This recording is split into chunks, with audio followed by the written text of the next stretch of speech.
Tres rumores persiguen esta historia desde hace décadas. Que el nombre de la banda nació por un accidente que casi cancela su carrera antes de empezar. Que hubo una confesión íntima que Lucho Argaín solo dijo una vez, en voz baja, cuando ya sentía que el tiempo se le estaba agotando. Y que la verdadera ruptura dentro de la Sonora Dinamita no tuvo que ver con contratos ni escenarios, sino con algo mucho más humano y doloroso. La pregunta es directa: ¿qué pasó realmente con Lucho Argaín y con la banda que encendió a todo un continente? Hoy vamos a entrar a esa verdad, con datos, con fechas y con la admisión que él mismo hizo en sus últimos años. Si quieres más historias contadas sin rodeos, con respeto y con claridad, dale like y suscríbete. Tu apoyo ayuda a que estas voces no se pierdan. La historia arranca en un barrio de Cartagena que no aparece en postales turísticas. Una zona ruidosa, calurosa, movida, donde la música era el refugio más barato y el único que no se apagaba. Ahí creció Lucho Argaín, un niño rodeado de carencias, pero también de sonidos que salían de las tabernas como si fueran ráfagas de otro mundo. Para él, esos ritmos tenían el poder de convertir una calle polvorienta en un escenario. Irónico que, entre tanto ruido, nadie imaginara que ese niño iba a cambiar la música tropical para siempre. La primera contradicción de su vida nació temprano. Tenía un entorno complicado, pero una sensibilidad afinada. Un carácter duro para sobrevivir, pero un oído suave para reconocer belleza donde otros solo veían cansancio. Era como ver una flor creciendo entre piedras. Y ahí, entre esas calles, comenzó a tocar la maraca sin que nadie se lo enseñara, como si fuera un reflejo natural, igual que cuando alguien aprende a caminar sin saber por qué se sostiene. A los 6 años enfrentó una pérdida que lo marcó. No la describía con detalles, pero quienes lo conocieron sabían que ahí se fracturó parte de su infancia. Esa ausencia lo obligó a crecer más rápido, rodeado de hermanos, intentando mantener el ánimo en un hogar que hacía lo que podía para seguir adelante. Y aún así, en un escenario tan frágil, la música terminó siendo su tabla firme. Cada ritmo cubano que salía de las cantinas cercanas era un recordatorio de que existía un camino distinto. Cantó en mercados, en esquinas calientes, en bares donde el público cambiaba según la hora del día. Su voz era su moneda y también su defensa, y aunque parecía no tener nada, había una contradicción hermosa en él. Vivía al día, pero soñaba en grande. Cantaba canciones de grupos famosos como si fueran propias porque, en cierta forma, necesitaba que lo fueran. A los 15 años ocurrió algo sencillo que terminó siendo decisivo. Una muchacha le dio una carta de cariño y él no pudo leerla. Esa escena, que cualquier otra persona habría dejado pasar, le cayó encima como un balde de agua helada. Fue su despertar. Comprendió que la música era su alma, pero que necesitaba herramientas para defenderla. Comenzó a estudiar con la misma urgencia con la que otros buscan trabajo. Quería leer esa carta y todas las que vinieran después. Un gesto pequeño, pero profundo. Un acto íntimo que mostraba su verdadera personalidad. A los 17 ya cantaba como si fuera su única manera de existir. Plazas, cantinas, ferias. En cada lugar dejaba la sensación de que su voz era más grande que el espacio donde sonaba. Y fue en esa etapa cuando empezó a escribir sus primeras canciones, piezas que nacían de las emociones del día a día. No eran letras pensadas para la fama ni para la radio, eran historias sencillas formadas con la sinceridad de alguien que observaba el mundo desde abajo. Después vino el servicio militar, y al salir, ya no dudó. Sabía lo que quería: vivir de la música. Fue en ese punto donde apareció Julián Machado Castilla, un músico talentoso que no veía con los ojos, pero interpretaba la vida con una profundidad inesperada. Juntos, formaron una dupla que parecía imposible, pero que funcionó como si el destino los hubiera puesto en el mismo camino. Lucho se convirtió en su guía, y ambos decidieron presentarse en un programa de variedades de radio. Ese día, Sin saberlo, pusieron la primera pieza del rompecabezas que años después explotaría en todo el continente. El éxito fue inmediato. Grabaron su primer disco inspirándose en historias comunes, como la de un vendedor ambulante que Lucho observaba con afecto. Su música era honesta, sin adornos, llena de humanidad. Al mismo tiempo, se abrió una puerta crucial. El productor Antonio Fuentes lo escuchó y vio algo que no era común, no solo talento, sino carácter. Esa combinación rara que convierte a un músico en líder. Aquí se abre el primer gran conflicto de su historia.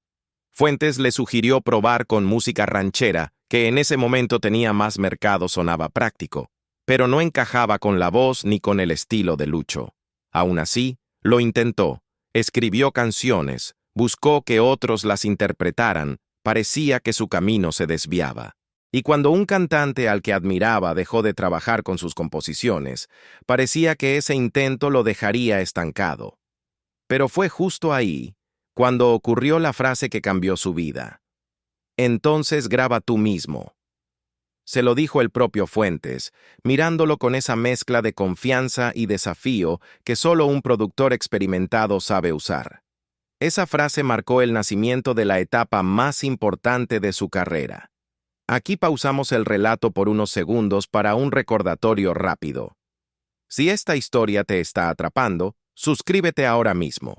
No es solo para apoyar el canal.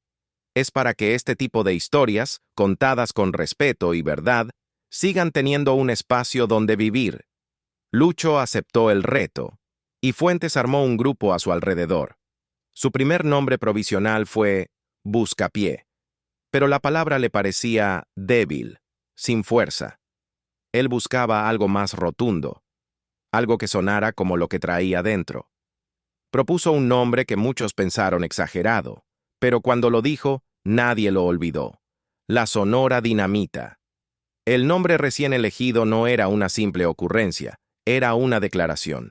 Sonaba a riesgo, a empuje y a ese tipo de fuerza que solo nace en quienes han tenido que abrirse camino sin pedir permiso. Y justo cuando ese nombre empezaba a tomar forma, ocurrió un episodio que puso a prueba a todos. Durante una presentación temprana, un fallo eléctrico provocó un estruendo que asustó al público y dejó a varios músicos con un susto que no se olvida fácil. Ese incidente, lejos de frenar al grupo, se convirtió en un símbolo involuntario. La ironía era casi poética. La banda que recién nacía bajo un nombre explosivo debutaba con un susto que parecía sacado de una película, y aún así siguieron, porque entendían que las grandes historias no se construyen con comodidad. Ese episodio abrió paso a algo más profundo. La energía del grupo empezó a madurar, y su sonido, aunque todavía joven, ya tenía una identidad clara. Era cumbia con alma callejera y a la vez una mezcla de influencias que no se escuchaban en todas partes. Para 1960, ese estilo tomó forma definitiva con su primer disco oficial bajo Discos Fuentes. Una oportunidad enorme para un grupo que venía de tocar en escenarios modestos. Grabaron con la seriedad de quien sabe que ese momento no se repite. Cada instrumento se acomodó como si hubiera estado esperando años para que alguien lo llamara por su nombre. Al año siguiente, lanzaron un segundo disco que confirmó lo que muchos ya sospechaban. Habían encontrado un sonido que no tenía competencia directa. En cuestión de meses, su música se escuchaba en fiestas de barrio, estaciones de radio y reuniones familiares en medio Caribe. Pero mientras más crecía su presencia, más se tensaban los hábitos internos de los músicos. La rutina de viajes, grabaciones rápidas y luchas de ego desgastó al grupo. De pronto, el conjunto que venía tomando fuerza empezó a dividirse. Los músicos comenzaron a emprender caminos distintos, y el proyecto que prometía expansión se apagó por un tiempo, sin despedidas ni explicaciones claras. Esa pausa silenciosa permitió que surgiera un contraste significativo. Mientras la música se quedaba guardada, el público se negaba a olvidarlos. Esa reacción fue uno de los primeros indicios de que el proyecto tenía un potencial más grande de lo que ellos mismos habían medido. Y ahí apareció nuevamente Antonio Fuentes, esta vez con una intuición distinta. Sabía que Lucho tenía algo más que talento, tenía liderazgo, así que lo buscó en 1977 para reactivar el proyecto. Y ese año marcó otro punto clave en esta historia, porque a partir de ese momento, la banda dejó de ser una aventura juvenil y se convirtió en una propuesta madura que podía conquistar nuevos territorios. Esa nueva etapa los llevó a México, donde encontraron un público cálido, numeroso y entregado.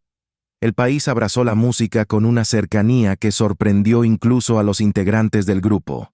En ferias, plazas y radios de todo tipo, la respuesta era la misma: entusiasmo.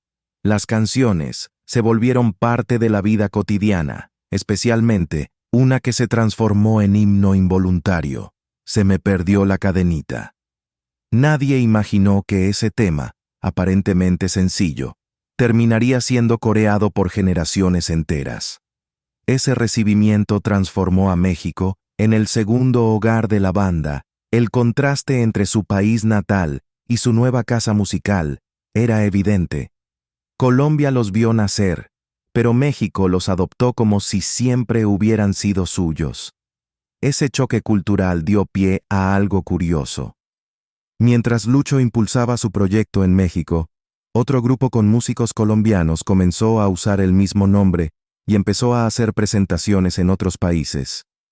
Esa duplicidad inicial sembró la semilla de un problema mayor. Ambos grupos grababan y hacían giras, y en ocasiones compartían material musical sin verse cara a cara. El resultado fue una confusión creciente que hacía difícil distinguir quién estaba detrás de cada versión. Lucho enfrentó ese desafío con determinación. Sabía que si no tomaba el control de la situación, el nombre que él había impulsado podría diluirse. Comenzó a trabajar con una disciplina intensa para consolidar su versión en México, grabando nuevas canciones, organizando giras y seleccionando voces que conectaran con la gente. Su objetivo era claro: que cuando alguien escuchara Sonora Dinamita, pensara en su proyecto, no en copias ni ramas paralelas, y ese esfuerzo se reflejó en los discos que lanzaron en los años siguientes, proyectos que marcaron una etapa importante del grupo. En esa misma época ocurrió un cambio notable dentro de la alineación. Llegó una cantante que transformó por completo la energía del conjunto. Su voz aportó una claridad distinta, un contraste que enriqueció la mezcla instrumental. Era un tono fresco que no desplazaba a nadie, sino que complementaba la estructura musical. Sus interpretaciones captaron la atención del público y mostraron que la banda tenía capacidad para renovarse sin perder esencia. Ese periodo dejó claro que el proyecto podía adaptarse sin romperse. Tiempo después se sumó otra cantante que, aunque empezó en los coros, tenía una presencia escénica que llamaba la atención incluso antes de estar al frente. Su participación creció conforme el público la reconocía, y no tardó en convertirse en una figura principal. Con esa exposición vinieron decisiones complicadas, viajes y relaciones que la pusieron en situaciones difíciles. Algunas de esas experiencias la llevaron a enfrentar momentos duros que serían recordados por años. Y ahí comenzó otro capítulo de tensión para la banda. Su salida del grupo no fue un cierre amable. Hubo discusiones internas, señalamientos y rumores que nunca quedaron completamente claros. Lo que sí quedó evidente fue que esa separación dejó huellas emocionales y cambió el rumbo tanto de ella como del grupo.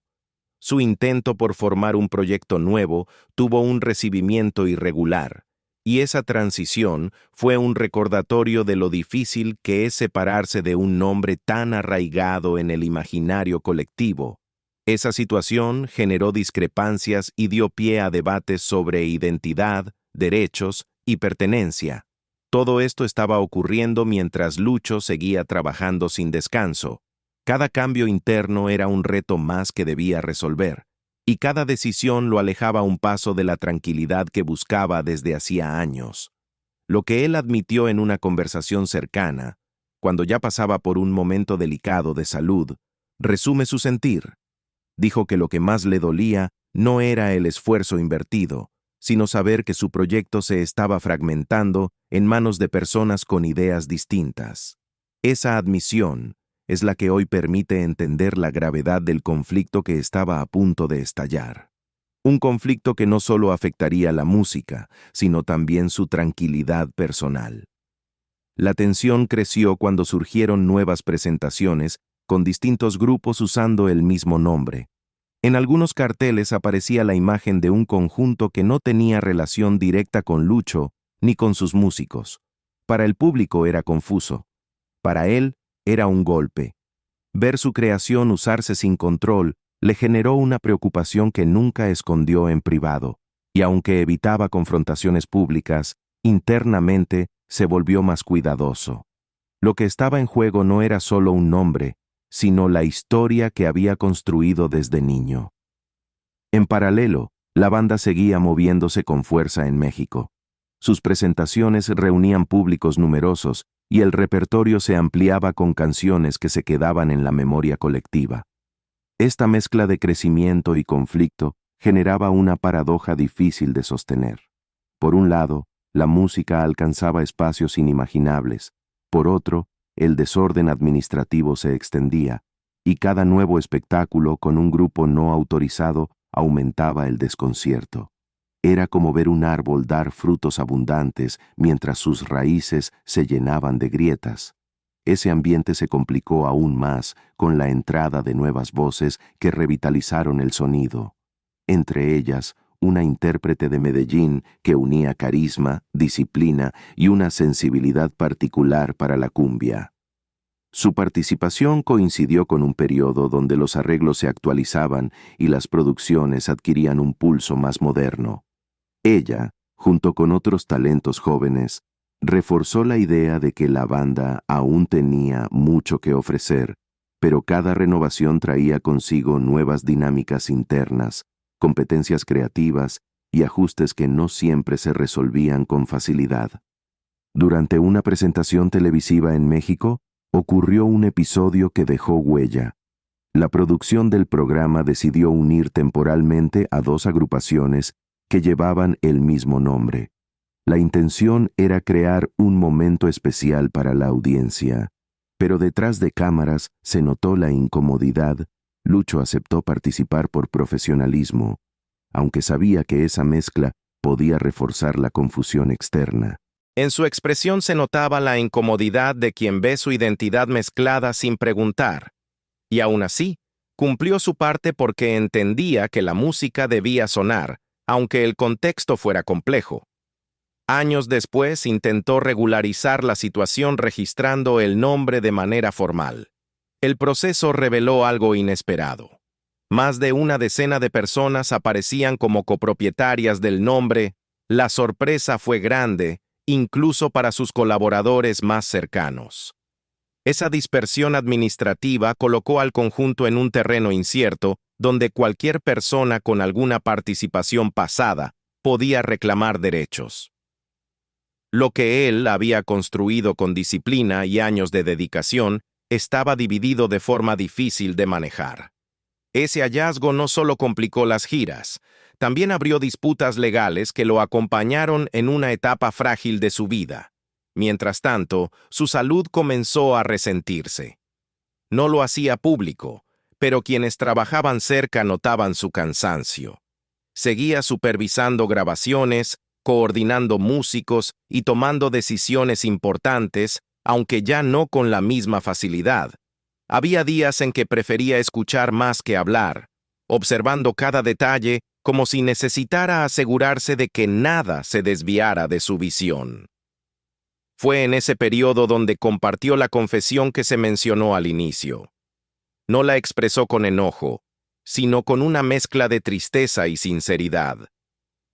Dijo que lo que más le inquietaba era ver su proyecto dividido, usado sin orden y envuelto en disputas que lo desgastaban más que cualquier gira. Esa admisión no fue un acto dramático, sino un momento íntimo donde por fin expresó algo que llevaba cargando por años. Quienes estaban presentes entendieron que no hablaba de rencor, sino de preocupación. Sabía que el nombre corría el riesgo de perder dirección si no se tomaban medidas claras. Y ese sentimiento se agudizó cuando surgieron nuevas agrupaciones encabezadas por personas cercanas, cada una con su propio enfoque musical. Esa multiplicidad transformó su creación en una especie de mosaico difícil de controlar. Tras su fallecimiento, la responsabilidad recayó en su entorno familiar. Su esposa y su hija tomaron las riendas para mantener el proyecto activo y evitar que se diluyera. Ellas enfrentaron escenarios complejos, porque la coexistencia de tantos grupos generaba confusiones constantes. Cada gira requería aclaraciones, cada publicación debía desmentir versiones no autorizadas, y cada presentación era una oportunidad para reafirmar que el proyecto seguía vivo bajo una dirección legítima. A la par, otra agrupación emergió bajo la dirección de un músico con trayectoria que había trabajado con los arreglistas tradicionales del conjunto. Él aseguró que contaba con reconocimiento formal de la disquera original, y esa declaración abrió un nuevo capítulo legal. La discusión sobre cuál versión representaba la continuidad auténtica se volvió un tema delicado que dividió opiniones entre seguidores y promotores.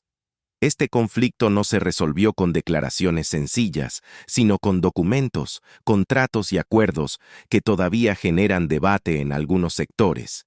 Mientras ese debate avanzaba, la música seguía ocupando escenarios importantes. En el año 2024, una presentación en un evento masivo de Aguascalientes mostró que, pese a todas las disputas, el impacto del proyecto seguía intacto. La respuesta del público fue intensa. Canciones que nacieron hace décadas se cantaron con la misma energía que en sus primeros años. Esa reacción fue un reflejo de algo que ni los conflictos ni las diferencias de nombre pueden borrar: el vínculo emocional que el público construyó con su música. Sin embargo, ese renacer público no eliminó los desacuerdos internos. En tiempos más recientes, una cantante que había ganado notoriedad en televisión aceptó la invitación para unirse al grupo. Su entrada prometía frescura y oportunidades, pero su experiencia dentro del proyecto fue más complicada de lo esperado. Ella habló después sobre tensiones que no encajaban con su expectativa inicial. Relató que el ambiente era difícil para integrarse y que la colaboración no pudo continuar. Su salida abrió nuevas interpretaciones sobre la dinámica interna y dejó preguntas sobre las tensiones que persisten en algunas alineaciones. Y justo cuando parecía que la historia ya tenía suficientes ramificaciones, surgió otra conversación pública alrededor de las presentaciones del grupo. Algunos críticos cuestionaron ciertos elementos de vestuario y puesta en escena, argumentando que se alejaban de la tradición original. Otros defendían esas decisiones como parte natural de una evolución influenciada por distintos países latinoamericanos. Este intercambio de opiniones reveló otro punto sensible: la dificultad de mantener un equilibrio entre identidad y adaptación en un proyecto que lleva décadas moviéndose entre culturas. Esa situación generó un choque inmediato entre representantes. Unos exigían que se corrigieran los afiches, otros pedían cancelar fechas, y todos trataban de defender su versión como la verdadera heredera del proyecto. Las discusiones no llegaron a golpes ni a escándalos públicos, pero sí dejaron claro que la convivencia entre tantas alineaciones era un reto constante. Para los promotores fue una llamada de atención. Para los músicos, un recordatorio incómodo de que la historia del grupo estaba marcada por decisiones que nadie había previsto al inicio. Mientras estas tensiones crecían, el público seguía llenando los bailes. Esa fidelidad sostenía al proyecto en medio de la confusión administrativa, y aunque cada alineación defendía su espacio, todo giraba alrededor del nombre que Lucho había puesto décadas atrás. Esa ironía era evidente para quienes estaban dentro de la industria. Mientras más crecía la popularidad, más aumentaban los desacuerdos por usos de imagen, grabaciones antiguas y contratos firmados en tiempos muy distintos. Era la consecuencia de una carrera larga hecha en varias etapas, con músicos que entraban y salían dejando huellas difíciles de borrar. En medio de esa complejidad, surgieron voces femeninas que aportaron estabilidad creativa. Una de ellas, originaria de Cartagena, reforzó el estilo clásico de la cumbia con un color vocal que recordaba los años dorados del conjunto Otra, llegada desde Medellín, añadió un tono más moderno que conectó con audiencias jóvenes. Esa mezcla permitía que el repertorio sonara actual sin perder su identidad rítmica. Ambas intérpretes, con trayectorias distintas, coincidieron en un periodo en el que se buscaba equilibrar tradición con frescura, un reto que pocos grupos logran superar sin fracturarse. Esa nueva etapa coincidió con grabaciones, donde se incluyeron arreglos más pulidos, versiones renovadas de éxitos tradicionales y colaboraciones que ampliaron el alcance del proyecto. Algunos arreglistas, que habían trabajado con la banda desde sus primeras décadas, comentaban en entrevistas que ese equilibrio era difícil porque siempre existía el riesgo de que el público interpretara los cambios como una ruptura con la esencia. Aún así, se arriesgaron, convencidos de que la música tenía espacio para crecer sin perder fuerza. Pero mientras la música avanzaba, las disputas internas no se detenían. Hubo un caso especialmente comentado entre músicos veteranos. Durante una gira importante, un par de presentaciones fueron promocionadas con fotografías que no correspondían a la alineación contratada. Cuando el equipo llegó al país donde se realizaría la gira, encontró al público esperando ver a otra agrupación que también se anunciaba como parte del mismo proyecto. La confusión fue tan evidente que los organizadores tuvieron que improvisar explicaciones antes de que iniciara el concierto. Aunque la presentación se realizó con éxito, ese episodio dejó una marca y alimentó la preocupación sobre el uso del nombre.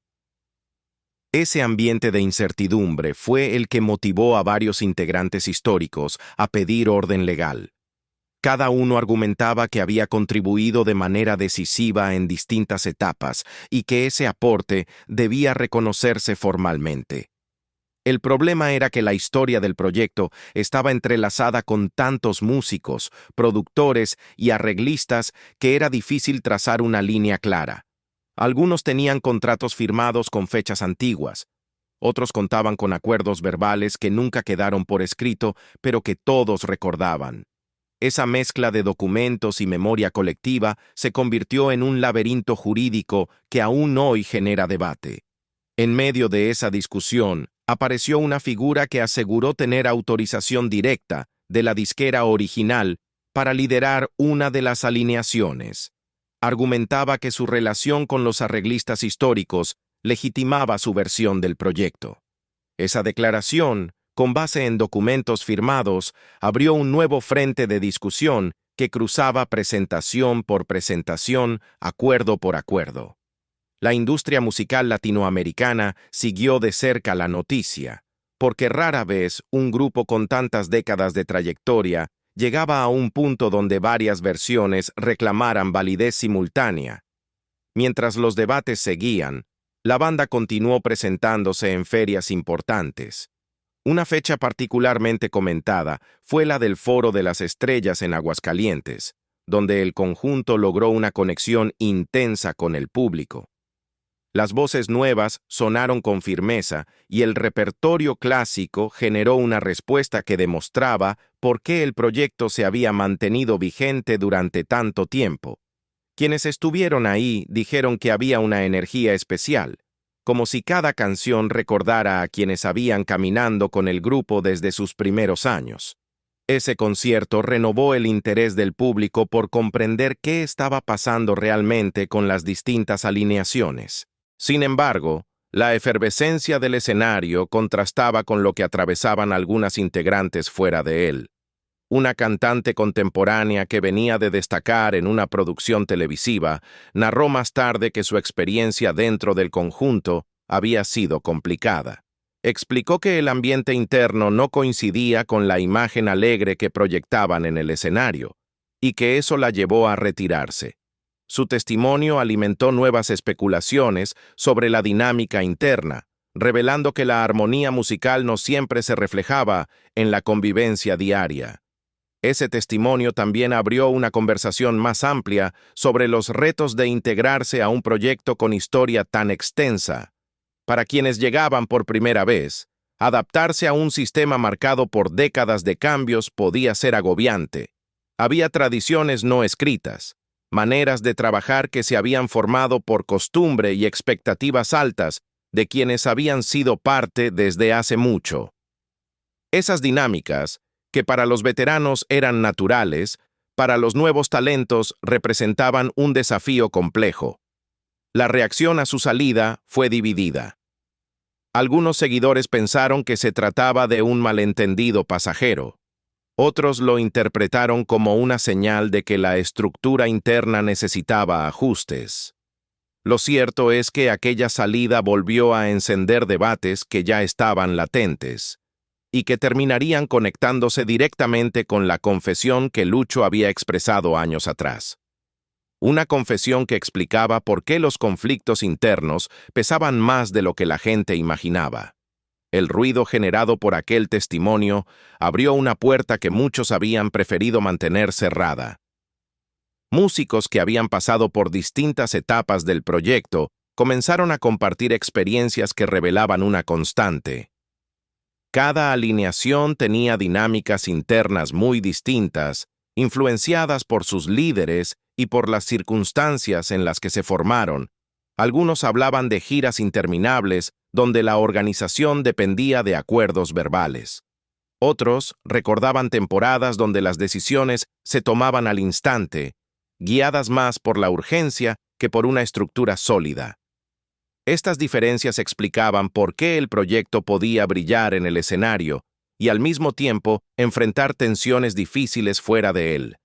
Mientras surgían esas voces, empezó a circular una conversación que conectaba directamente con la confesión de Lucho.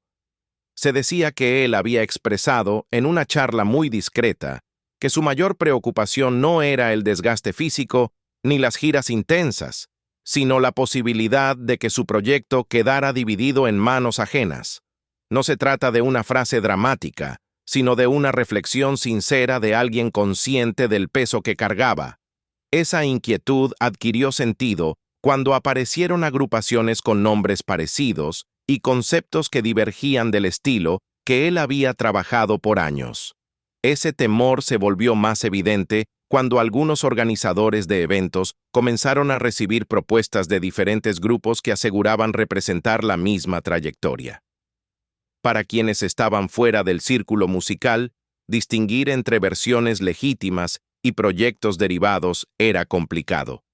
Algunos promotores comentaban, en voz baja, que la única manera de saber qué versión estaban contratando era revisar quién llevaba los arreglos clásicos y quién había trabajado con los productores más antiguos. Esa incertidumbre afectaba a todos por igual. Músicos, representantes y audiencias que solo querían escuchar la música sin enredos administrativos. En paralelo, varios arreglistas veteranos compartían un sentimiento parecido al de Lucho.